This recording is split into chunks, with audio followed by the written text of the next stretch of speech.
Hello and welcome to the third episode of the Founders Ark, Lost Ark Podcast. My name is Karen Small and we are back with episode 3 where we talk about content. So I see a lot of people always asking what type of content is there in Lost Ark? Okay, there's hack and slay, like Diablo style killing. There seems to be a main story in the game, but what else is there? And that's what I want to talk a little bit about and what we might see in the future with season 2.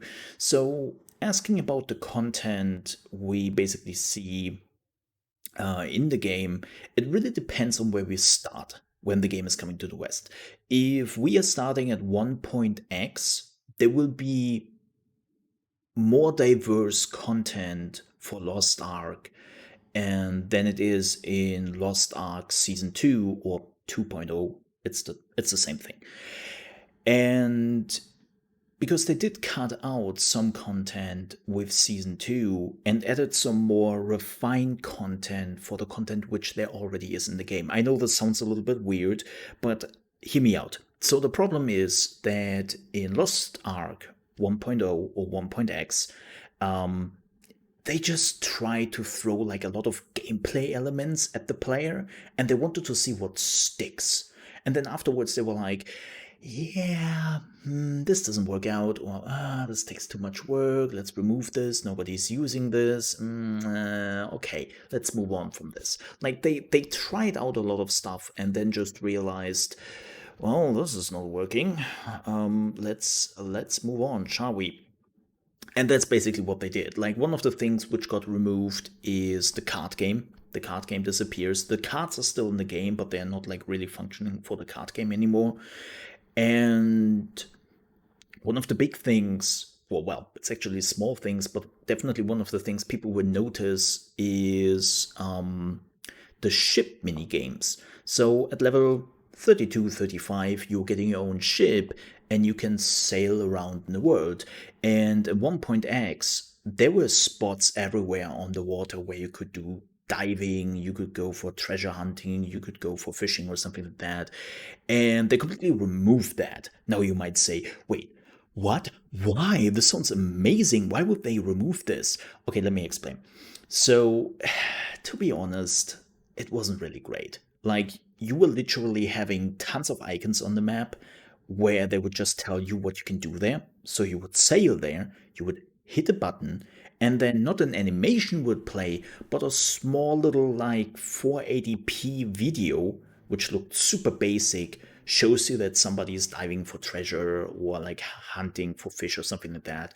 It was 5 seconds of your time just watching the same video over and over again doing the stuff, and then you were getting some items out of it.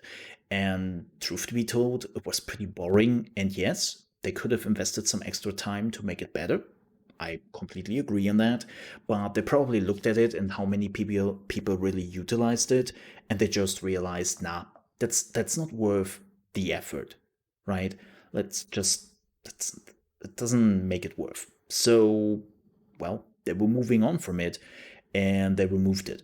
So I would say I'm okay with that. If you realize that you implemented a feature with 1.x and that just doesn't work or nobody really cares, and the amount of time you have to invest into this feature to make it usable and just doesn't pan out, and you could use that time to make already good features more refined, then I'm all for it. And that's what they did with season 2. Now you might ask, okay, but what other features are there? Well, first of all, there is, of course, the main story, which you are starting with. And I know some people will scoff at the main story and be like, oh, it's just a leveling story. Nobody likes that. I actually enjoy it. It's very much on the level with cheesy writing of a Devil May Cry, I would say. If you enjoy Devil May Cry and you enjoy the stories, I think Lost Ark is getting close to that. I wouldn't say it's the same level, because it is much more fanned out, right? But there are some similarities where you are like, am I watching a DMC game here? What is going on? Very anime style, over the top cutscenes, and It's definitely fun. I enjoy the main story. So that is in the game. I don't really count the fighting as content. That's like, yeah, you do fighting, okay. You're getting your ship. As I said, like the ships are still in and you can still sail around. And when you're also getting your ship, it unlocks one of the most important things in the game, and those are islands and continents. What's the difference? Well, the continent is basically your typical questing area with dungeons, heroic dungeons, expert dungeons, and raid dungeons, and even some like open world bosses. And your islands are, how can I put that? I don't want to call them mini games because that's not right. Islands are just gameplay elements where the developer try to figure out like or tries a new idea, and they were just like, okay, let's throw that on a small island and let's just see how it works. So let me give you an example. There's an island where you can just be on the beach in your bikini and having a good time, right? Or there's an island with endless of enemies like attacking you. It's like endless waves. You can just fight enemies non-stop all the time, and then you're basically like going up a tower, and on the top of the tower, like you have like a boss fight coming up and something like that. Or you have like an island where like tons of like spiders are swarming you, or you have to like there's like an in-game music event, like, or a PvP island, or there's a raid boss on this island, or there's like a special crafting island, there's a tower defense island, and like they really just use the islands to put so much different content in the game, which doesn't really work out as its own big gameplay element in the game, but it's more like an experimental thing.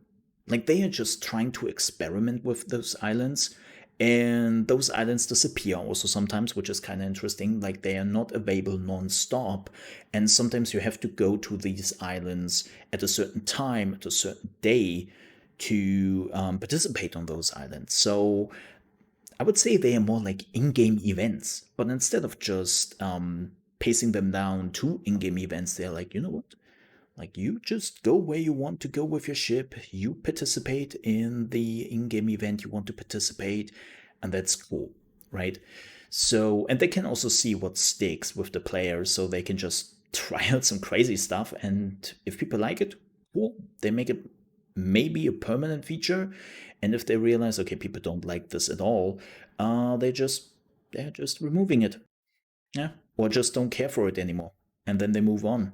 So it's actually a pretty neat idea. But as I said, there are also dungeons in the game, and the dungeons. I love the dungeons in this game, by the way. The dungeons are, how do I put this?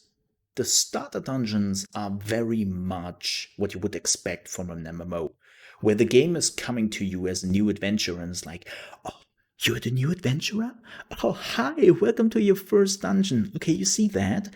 That's a group. You have to pull them together and then you can fight them. They are a little bit stronger, so be aware. Okay, go there, go there. They will not kill you. They're a little bit stronger, but too strong. And then they're just like going with you through the dungeon, and at the end they're like, oh, you see that? That's what we call an end boss. The end boss does a lot of damage and has a lot of abilities you have to dodge. But don't fret, this is your first time, we understand. He doesn't do too much damage, and the abilities are easily to dodge, but just so you can see it for the first time. And it's like, okay, I get it. I've played a lot of MMOs and RPGs in my games. I know what to expect, right? But that is basically what they are doing with the first 4 dungeons, I would say. And then afterwards, the game is like, okay, listen up, punk. You had your fun. I hope you got used to it. If you were still playing those dungeons on the heroic mode right from the beginning, we will now show you what pains means in this game. And damn, like there's some dungeons where you are just like they are really good, like the cinematics and stuff, but the boss fights are also like really, really good, and it's fantastic. It's fantastic. So the dungeons are really, really worth it. Like if you are loving dungeons in, let's say, Final Fantasy, World of Warcraft, or something like that, you would definitely enjoy the dungeons here in Lost Ark. Again, not the first 2 or 3 dungeons, maybe 4. I think the 4th one is already the one where the end boss is a little bit more trickier. But the first 2 or 3 dungeons are really just like when you played MMOs before, it's like, "Oh, okay, oh, yeah, okay, well, I've seen that before." Like they are nothing particular. Um, but they are word raid bosses you could do with a lot of people. They're kind of strong. There's a lot of damage. There's a lot of AoE going on, and the boss fights are really, really good. There's, of course, a lot of currencies and stuff you can collect. Like, if you are one of those 100% people who actually want to get something out of the game instead of just an achievement, this game is offering you a lot. Like, you have like a compendium in the game, and the compendium is telling you exactly what you can do on the island you are on right now or the continent. And it actually gives you stuff. It actually gives you valuable in-game items which keep you pushing. And then there's one other big feature I don't want to forget or undermine here, and that is crafting. Crafting is a thing in Lost Ark. And they changed quite a bit in season 2. So again, I don't know if we are getting 1.x or season 2 right in the beginning in the West, but they changed it quite a bit because in 2.0, you can just learn everything. In 1.x, you will get level for your crafting, and then you would get talent points, and you only have a limited amount of talent points you can put into your crafting. So if you wanted to get the high-end skills in the crafting area, you had to put all your points there, and then of course you didn't have enough points for the other crafting areas. So you had to make decisions like, where do you want to do the crafting? They removed that with season 2 because they were just like, okay, look, crafting is important. Everyone does it. Everyone is just having like multiple characters, and you know what? We understand that you are just creating multiple characters, and so we are just giving you like the opportunity to get like all the crafting in one character. Again, it's a good idea in my opinion, and they have made it a little bit easier. Because crafting in this game is actually kind of cool. You can get like a good amount of equipment out of it, and even one of the best equipment in the game. Not fully. If you still want the best of the best equipment, you have to do the PvE stuff. But yeah, like it's actually cool. And then there's PvP. There is island PvP. Like as I said, they have particular islands where you can just go there and have your open PvP fun. And there are also like some smaller in-game events like treasure hunts and whatnot. And you can fight over the treasures, so that exists. There's also an arena in the game. And most importantly, there are castle fights in the game, where like one group has to attack the castle, the other one is defending, and then you have like a timer and whatnot. But they are also like very limited on what you can do with it. And what I mean with limited is there's a limited time when you can do them. And it also seems like I haven't done them yet. So I have to be careful what I'm saying here. But it seems like they're also limited in player amount. Like it's not like you have like 100 versus 100 or something like that. Like I think it's actually like 30 versus 30 or even lower than that. I have to look it up again. Again, I haven't done the castle sieges, so I have to be very, very careful about what I'm saying here.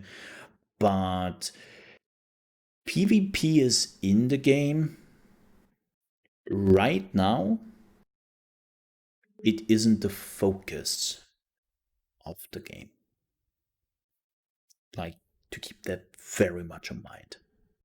Like, you can dabble in PvP, you can have fun with it, but in comparison to the amount of PvE content and the amount of PvP content, it's more like this is where the PvE content is, and this is where like the PvP content is. Like it is there, but I wouldn't necessarily say like they are focusing too much on it. But so what will they do in the foreseeable future when it comes to content? That's a good question. I don't know, especially with season 2, they have very much showed that they're just trying to see what sticks and then they're refining that. But I would say we see more islands in the foreseeable future. We would definitely see more dungeons. They actually added some dungeons with season 2. We will see more classes coming in because people like to level the classes and getting new ones. And I hope they are focusing a little bit more on the crafting. Like I know crafting got a huge rework, but I think they can do more with it. I hope they're doing more with it. And then of course at some point, yeah, there is even like PvP. And I hope they're actually doing something with the ships. I hope they're actually really, really doing something with the ships. Like I'm not saying bring back like the diving and treasure hunting and something like that. That I don't need. That's fine. But what I love to see is give me something more to do on sea. Like, do something with it.